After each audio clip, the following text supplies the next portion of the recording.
17.5 বছর পরে আল্লাহ পাক আমাকে নির্দোষের মাধ্যমে জেল থেকে ছুটেছি এবং আজকে জাতীয়তাবাদী দল, বাংলাদেশ জাতীয়তাবাদী দল থেকে একটা টিম করা হয়েছে।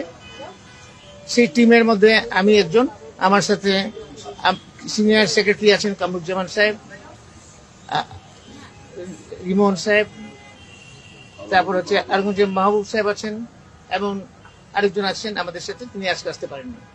তো যাই হোক, আমাদের আসার উদ্দেশ্যে আমাদের কিছু কিছু জিনিস আমাদের ম্যাটার অফ কনসার্ন হয়ে দাঁড়িয়েছে, উদ্বিগ্নের জায়গা, যেগুলো আমরা ওনাদের সাথে অত্যন্ত আন্তরিকতার সাথে সৌহার্দ্যপূর্ণ পরিবেশে আলোচনা করেছি।